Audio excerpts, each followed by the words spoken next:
Aloha students, here we are. My movie today is called Roman Legacies, Symptoms of Decline. We're coming to the end of the discussion of the Romans and then what comes after them, what time period comes after them. So those two things will be addressed today. We'll do a WINIP and then we'll do a chart, a timeline graph today. Okay, so when you hear the word legacy, think of the word legend. When somebody is a legend, they are remembered. Boy, that was legendary. That's something that will always be remembered. So when we see Roman legacies, we're talking about usually something positive. A legacy can be negative, certainly. But generally, this is a positive term. So some of the positive things the Romans left behind. And then symptoms of decline. Symptoms, well, we usually associate the word symptoms with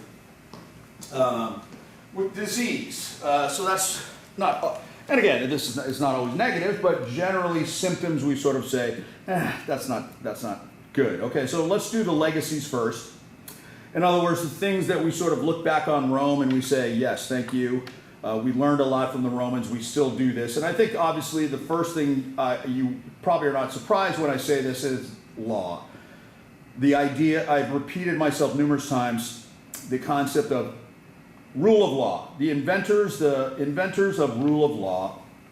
And really what you're basically saying here is that the Romans are not the first ever to write laws. They're not the first ever to have a law code, but it's different. And the reason it's different is that there is an attempt and idea that there's equality in the eyes of the law for all.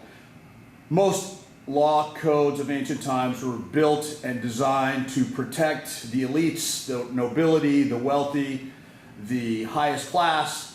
Similar quote-unquote crimes would be, the punishment would be different for somebody of the elite class versus someone of the lower class. So the Romans come along and say, let's devise a law that everybody's equal under the law, but also the government cannot just overwhelm the citizen. The government cannot just impose its will arbitrarily on the citizen. In fact, even the citizen in some cases should be able to make litigation against the government. And certainly that happened in Rome, and sometimes the citizen was successful and was victorious in their litigation against the government. Okay, so that's something unique and I think important to sort of think about, something that we sort of believe and hope that is true in modern times as well. I think one of the very intelligent and smart things that the Romans tried to do. It was imperfect, but it was something they tried to do, and that was to try to really, ultimately what this means is they made friends with their defeated enemies. We've defeated you.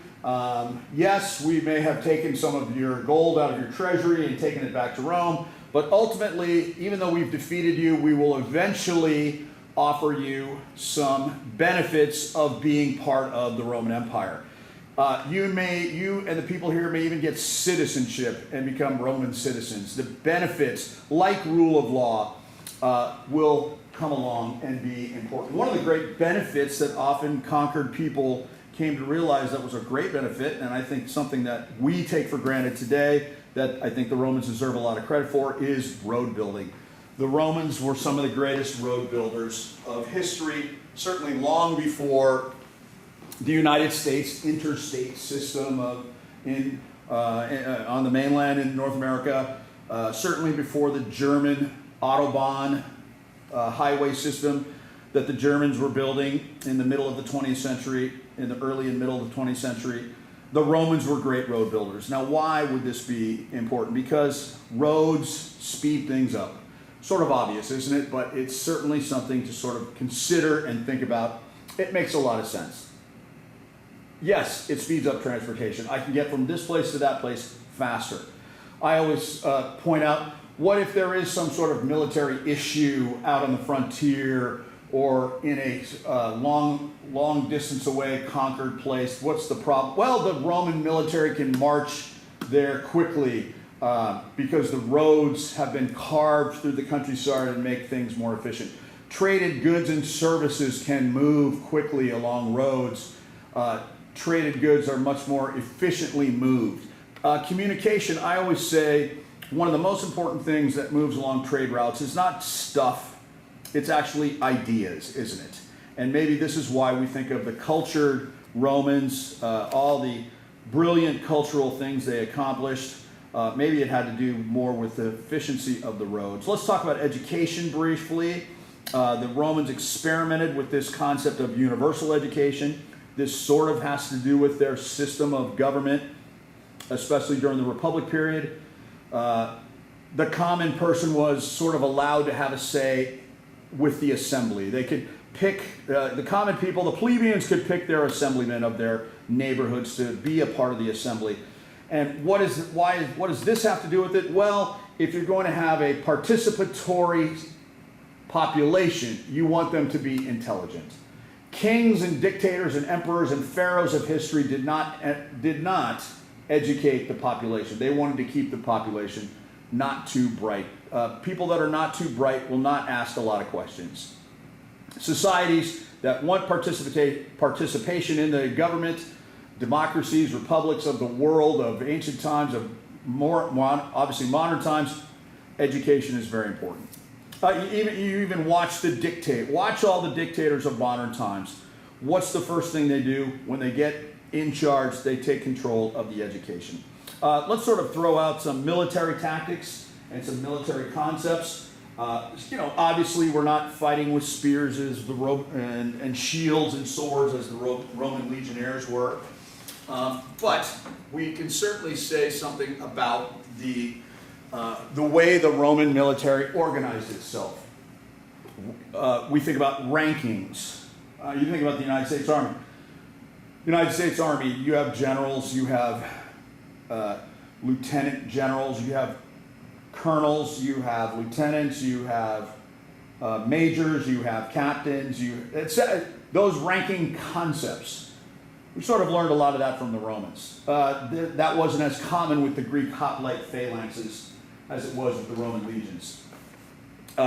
We think about the concept of the size of a unit, a squad, moving up to a corps, to an army. Those types of how the sizes and numbers of army groups were grouped together is something the Romans did. MASH units, the Romans had mobile hospitals, mobile medical units that followed the lines. We call them MASH units in modern times.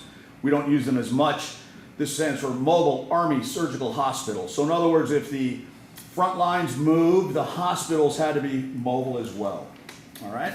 This concept of representative government, where the citizenry picks representatives to represent them in the government. This concept of as I mentioned just a moment ago, the plebeian population would have the opportunity to elect assemblymen to represent them. And even the emperors allowed that to sort of, it didn't really run the show as it did in the Republic, but the emperors allowed it to continue to exist. Okay, so now what we'll do is we'll look at the symptoms, and what you're going to notice is that a lot of these symptoms of decline are the exact opposites of the things I just said above. And so we sort of started with law and the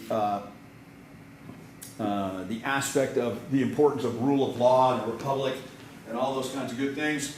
One of the problems is that during the Empire period, the Roman government continued to grow and grow and grow.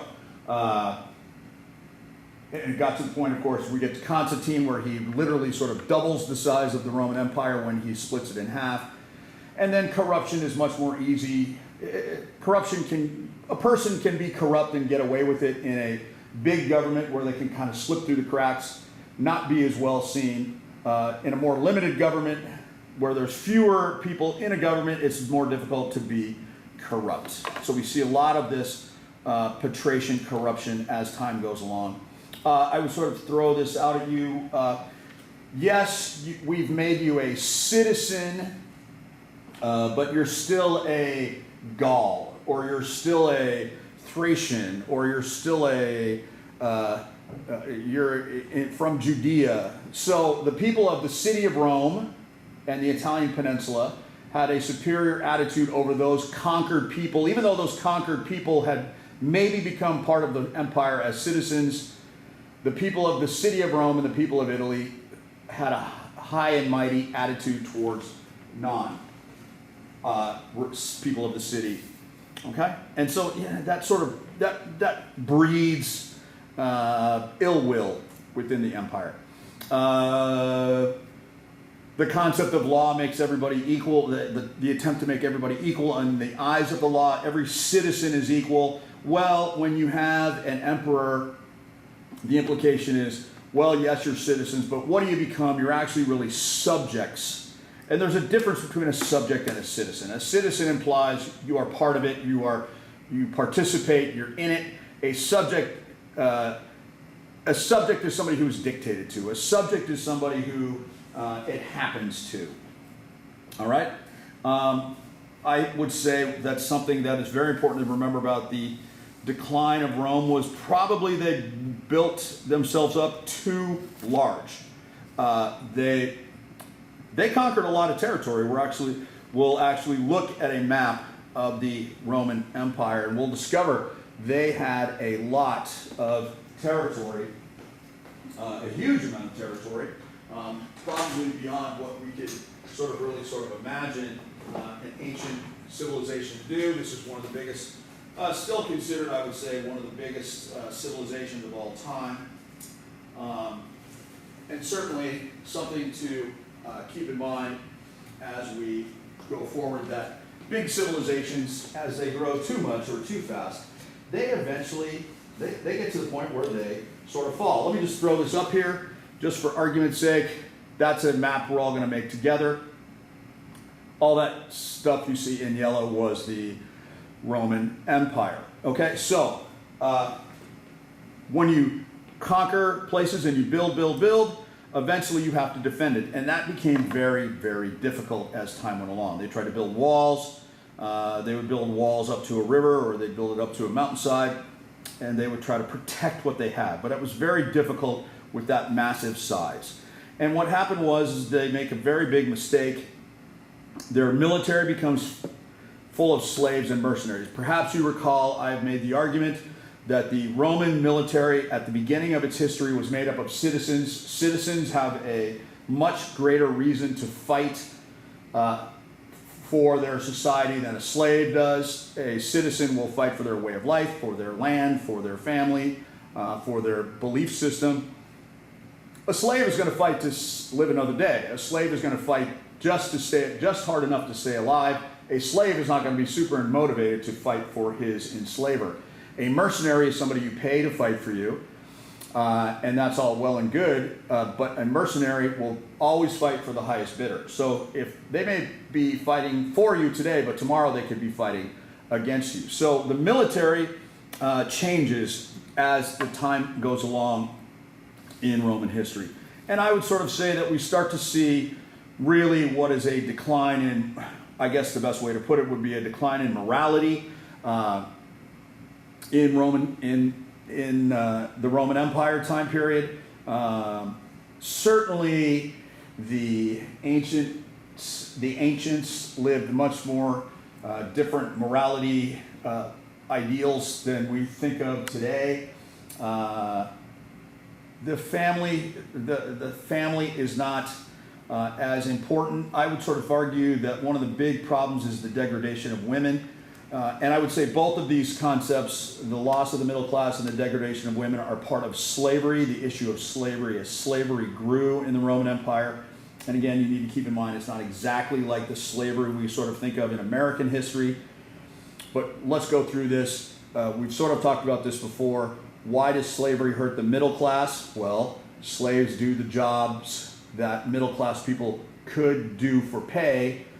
Slaves do those things for free. So you lose, middle class people, when they lose work, their work gets taken away by slaves, they become the lower class. Why does slavery cause degradation of women? It has to do with the fact that when you have slavery, you have prostitution.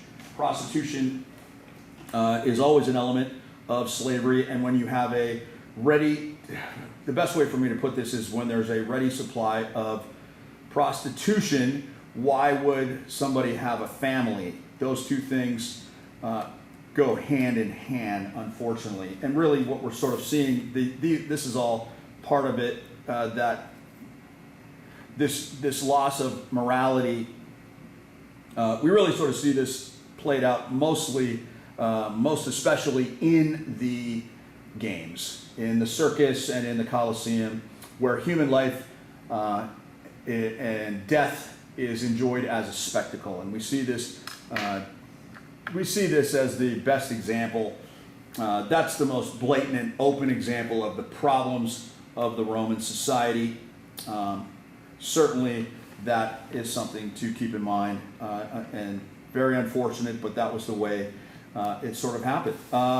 And look, there were some good emperors like Marcus Aurelius, like Hadrian, like Trajan. Constantine was a sort of some things good, some things bad. But there's a lot of guys during the emperor period, the empire period. There were a lot of people who were emperor. There were a lot of guys who were emperors who weren't good people themselves, and some of these later emperors were unable to overcome some of these things. And so we sort of talk about everything that I've sort of described to you so far has been internal.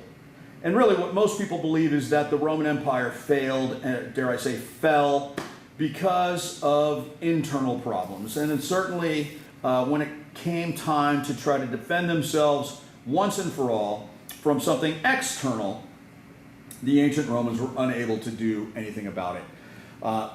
To the north, especially in what we would today call Germany, there were German-speaking tribes of hunter-gatherer nomads, very warlike people, who the Romans called barbaric. In other words, they were uncivilized. And this is funny and ironic and hypocritical to sometimes for the Romans to call somebody barbaric. While certainly the Romans deserve a lot of credit for their civilization and their culture, there's elements certainly where we see that the Romans were barbaric, weren't they? Okay, so the barbarians to the north, the German-speaking tribes, swoop in to the western side of the empire. The first time that the city is really sacked. You know how that term in football, when the quarterback drops back to pass, but the defense tackles him before he can pass it for a loss, that's called sacking the quarterback? Well, that comes from sort of a historical term. When a city is defeated, when a city is laid siege to and eventually defeated, it's called you sack the city. That's what happened in ancient Troy. The Greeks sacked Troy. Well, Rome was sacked the first time in 410 AD by, I believe it was the Visigoths and their king Alaric. And then really sort of Rome is a shell of itself, and then once and for all it's sacked in 476 by another barbaric German tribe called the Ostrogoths. And a guy named Osidocer was the king of the Ostrogoths, and he defeated Rome once for all. And so when we sort of think about the Roman Empire, that is the end of it. Okay, so hopefully you have a second blank piece of paper, because we're going to do something here together. And what I would like you to do with this one is you're going to turn this one landscape, okay? Not profile, we're going to turn it landscape. So I put the 3 holes on the top. And if you would like to just watch this for a while before you do anything, that's okay. Because what I'm going to do is I'm going to make a timeline to try to define something for you. And I'm going to try to use as much of the paper as possible. But I'm going to do something here that's a little different than on most graphs. You see right there, okay, on my timeline, I've made a little break there because I'm going to have so much time on this thing that I can't fit it all on my paper, so I need a little break. And you'll see why here in just a moment what I mean by that, okay? So let's go through, there we go. I'm going to call this the graph of human culture, all right? Okay, the graph of human culture. Now, so over here I'm going to make amount of culture. Now, what do I mean by this? Well, I mean stuff that we sort of look at that makes a civilization interesting. The architecture, the artwork, the sculpture, the painting, the theater, the written works, the stories, the religion, all right, all those sort of things that we would sort of associate with culture. Now, you could say, what about Sparta? Sparta had a culture, a particular culture of doing things. but they didn't really produce anything like artwork, did they? Correct. That's an excellent observation if you think about Sparta. Sparta had a particular culture, but I'm talking about cultural stuff that we think of like you go see in a museum. Like when you go to a place, you go to visit the pyramids, you go to visit the cathedral, you go visit the big ancient building. Okay? All right, so how much, let's make a couple of dates here to start off. This is going to be my first date, and it's going to be right beyond my, let's just put down here my all the way to today. All right, so all the way far right is today on the timeline. My first date is going to be right past my break, and it's going to be approximately 10,000 BC. 10,000 years before the life of Christ. So about 12,000 years ago. How's that sound? All right? Okay, so how much culture and stuff like that was going on before 10,000 BC? Was there a lot of pyramids being built down here? There's a lot of great, a lot of plays being done during this time? A lot of sculpture being made? Well, no, of course not, because what did people spend all their time doing during these time periods? Well, they spent all their time trying to survive. They woke up trying to figure out, what will we eat today? This is hunter-gatherer nomad time. These hunter-gatherer nomad lifestyles of movement are not carrying around a bunch of sculptures with them wherever they go. Okay?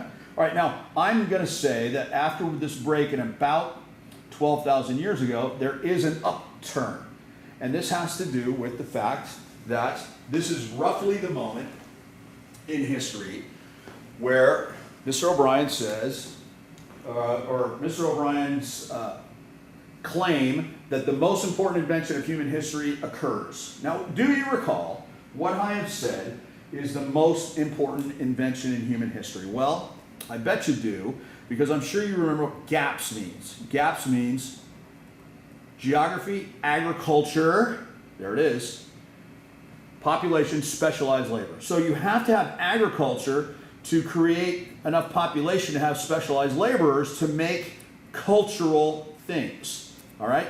And so what happens to culture after 10,000 BC? Well, it rises, and it continues to rise as the population of the earth grows, and it rises for a long time. And so I'll just roughly stop right there. But who are we talking about when we are talking about this time period? Well, we're talking about, if you recall, we're talking about the River Valley civilizations. Now, I emphasized the Egyptians the most, but I certainly think there were others, of course, like Mesopotamia. Then you have in here, you have the Greeks, and then you have the Romans. But let's not forget, one of the River Valley civilizations is certainly the Chinese. The Chinese is sort of always there. We should always sort of keep in the back of our head, and we'll emphasize the Chinese a little bit more as we go along here in this course. We should always sort of remember that the Chinese have historically always been a super cultural people. Okay, but for my purposes, and for this course's purposes, let's get to a date right about here. Okay, and it's a date I just gave you, and the date is 476 AD. And I told you something happened in 476 AD, and that thing caused culture to drop, to fall, dare I say. What was that thing? Well, I'm going to say it was the Western Roman Empire fall. The fall of the Western Roman Empire. This has a huge effect on the growth of culture. And my argument is it drops. It falls, culture falls. And it falls for roughly what we will basically call, here's my next date, right about here. And I know, by the way, I'm sorry, this is not exactly the scale, but this is going to be approximately 1400 AD. So an approximate, almost 1,000-year period when this ends, this sort of time period ends, and culture comes back. And it comes back with a vengeance. It comes back quickly. And I would sort of say cultural things to today are still going. Now, what was this time period that we call was I'll give you a hint, the rebirth of culture. Well, maybe you've heard of the term the we call this time period the Renaissance. And maybe it has two ends, I'm not sure. Okay, so the Renaissance is an Italian term that literally means rebirth. Rebirth of what? The rebirth of culture. Okay? And so we sort of look at this whole thing as this timeline into today. Here we are. Okay? And culture is going. Now, I'm not quite done here. I want to add a couple things. The items I want to add have to do with what historians call all these time periods. Historians have names for all this stuff. So what you do with this thing now is you divide all of these sort of major moments up. And I'm going to make some dashed lines here to sort of differentiate between the time periods that historians will come up with. Okay, so there's going to be 4. 1, 2, 3, 4. Okay?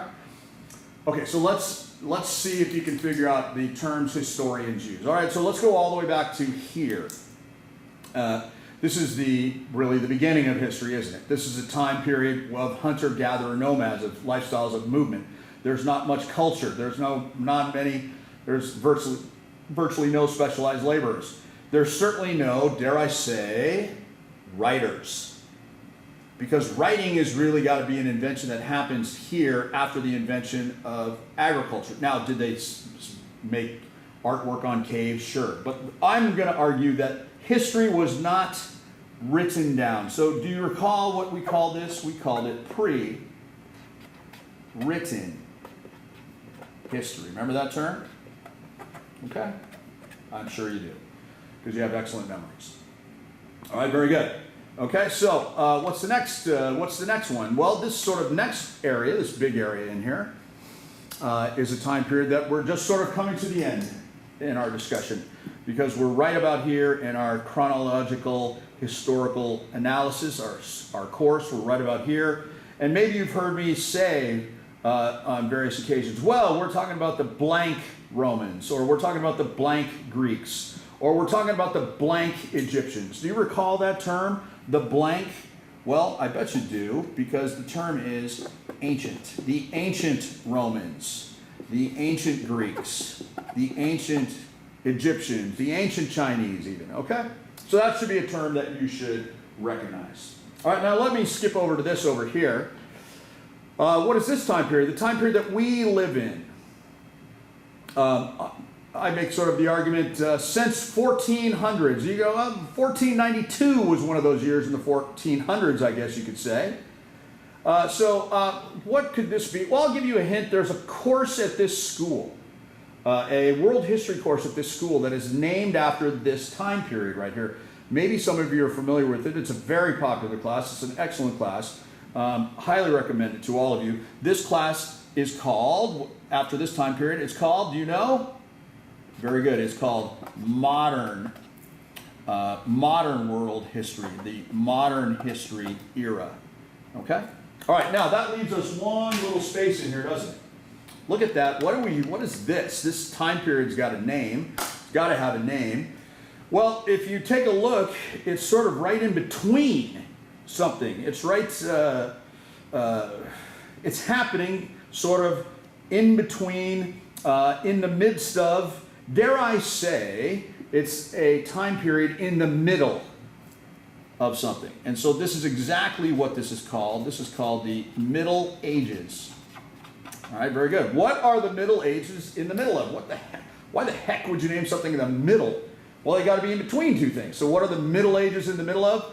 The Middle Ages are in the middle of ancient history and modern history. Now, you may be familiar with the term that is also used for this time period. It's called the Dark Ages. Have you ever heard that before? Now, maybe this explains why this was called the Dark Ages. Well, the argument is that this was a dark time. What was lacking here? Well, what was lacking was invention. What was lacking was newness. What is lacking was science. What was lacking were ideas. Dare I say what was lacking was culture. And so you can make the argument that this time period is known as the Dark Ages because culture fell at such a precipitous rate. Now, did it fall to zero? Are we back over here at hunter-gatherer nomads and making stone tools still? No, we're not that bad. And you can see, and I would argue that there's a lot of culture that came out of the Middle Ages, a lot of very fascinating culture. Some of it we will try to take a look at in this course. But that's a reason why we sometimes refer to this as the Dark Ages. Okay, everybody? All right, there you have it.